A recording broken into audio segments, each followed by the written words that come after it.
আসসালামু আলাইকুম।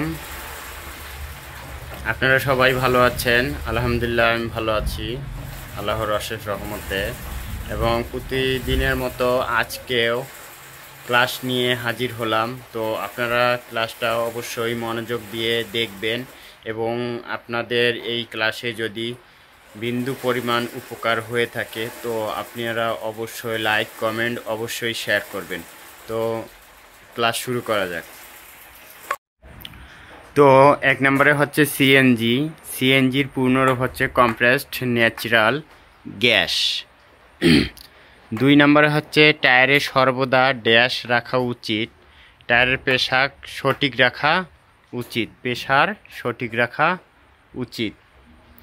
তিন নম্বরে হচ্ছে ইঞ্জিনের জ্বালানি বাষ্পে রূপান্তর করার পদ্ধতিকে ড্যাশ বলে, অটোমাইজেশন বলে।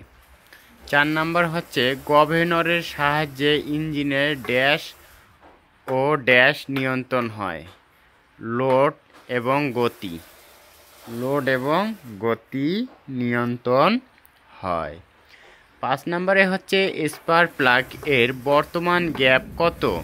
তা বর্তমান গ্যাপ হচ্ছে স্পার্কিং প্লাগের 0.08 মিলিমিটার থেকে 0.09 মিলিমিটার, আর সাধারণত হচ্ছে 0.05 থেকে 0.06 মিলিমিটার।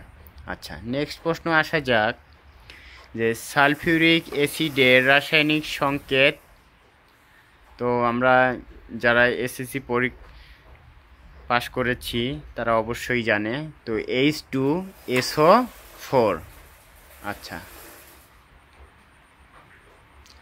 নেক্সট প্রশ্ন হচ্ছে ইঞ্জিনের সর্বনিম্নের অংশের নাম কি? তো ইঞ্জিনের সর্বনিম্ন অংশের নাম হচ্ছে অয়েল প্যান, অয়েল প্যান বা অয়েল সাম আমরা যেটা বলি।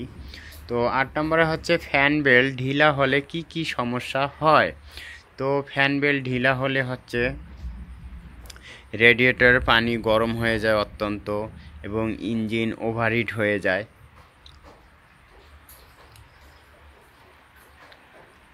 তারপর হচ্ছে কার্বোরেটর কোন ইঞ্জিনে ব্যবহৃত হয়? আমরা জানি কার্বোরেটর অবশ্যই পেট্রোল ইঞ্জিনে ব্যবহৃত হয়ে থাকে। এখানে বলা হয়েছে হর্ন বাজানো যাবে না কোথায়? হর্ন বাজানো অবশ্যই মসজিদ, মাদ্রাসা, হসপিটাল অথবা ভিআইপি স্থানে হর্ন বাজানো যাবে না। তো আশা করি আজকের প্রশ্নগুলো আপনারা বুঝতে পেরেছেন। তো সবাইকে ধন্যবাদ।